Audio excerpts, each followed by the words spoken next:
Hello friends, good morning. কেমন আছো তোমরা সবাই? আশা করছি ভালো আছো। তো আজকে সকাল সকাল ঘুম থেকে উঠেছি, মানে বাড়ির বাইরে অনেক বৃষ্টি পড়ছে আর সারা রাত বৃষ্টি পড়েছে, মানে কী বলবো। আর আজকে ওয়েদার ছিল পুরো সেই, মানে পুরো সেই লেভেলের, মানে দেখতে খুব প্রাউডফুল লাগছিল গাইস। তো এখন আমি তাড়াতাড়ি মুখ হাত দিয়ে যাবো দোকান, কারণ দোকানে আবার অনেকটি কাজ আছে। তো আপনাদেরকে দেখাও আমার দোকান কোথায় আছে। তো এখন আমি বেরিয়ে গেছি আমার দোকান যাওয়ার জন্য, আর এটা হচ্ছে আমার দোকান যাওয়ার রাস্তা। মানে আর আজকে বৃষ্টি অনেক হয়েছে, বুঝতে পারছেন, মানে পুরো রাত বৃষ্টি, কি বলবো ভাই। তো ফাইনালি এখন তো গাইস এখন আমি দোকানে এসে পৌঁছে গেছি, আর এটা হচ্ছে আমার দোকান, দেখেন।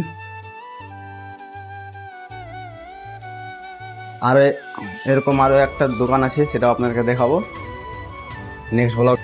তো গাইস দোকান আসার পর দেখি আমার মানি পার্সের টাকা নেই। তো আমি আর আমার দুই বন্ধু মিলে চলে গেছি আমি একটু এটিএমের দিকে, কারণ টাকা নেই বা টাকা তো দরকার। তো চলে এসেছিলাম আমি, ফাইনালি আমরা এখন চলে এসেছি এটিএম। আমরা এটিএমে চুরি করতে চলে এসেছি, আমার বন্ধু এখন চুরি করছে। আর এখন দেখছি পাঁচজাম ন্যাশনাল ব্যাংক, এখন টাকা গুনাগুনি চলছে। একবার আজা আজা আজা আজা আ গয়া। আর এটা এখন খুব ব্যস্ত আছে, মানে সাজুগুজুতে বেয়াদব মেয়ে কথাকার।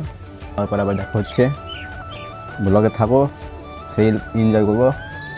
আপনার বন্ধুরা খাওয়া দাওয়া সেরে চলছিলাম একটু ছাদের উপরে, আর ছাদের উপর থেকে ব্যাকগ্রাউন্ডটা দেখতে পাচ্ছেন কত সুন্দর, আর ওয়েদারটা ছিল সেই পুরো নেক্সট লেভেলের। তো গাইস আজকের ব্লগটা এখানে শেষ করছি। আর আপনারা কমেন্টে বলুন যে আজকের এই ব্লগে কোন পার্টটা আপনাদেরকে বেশি ভালো লাগে। তো দেখা হচ্ছে আবার একটা নতুন ব্লগে।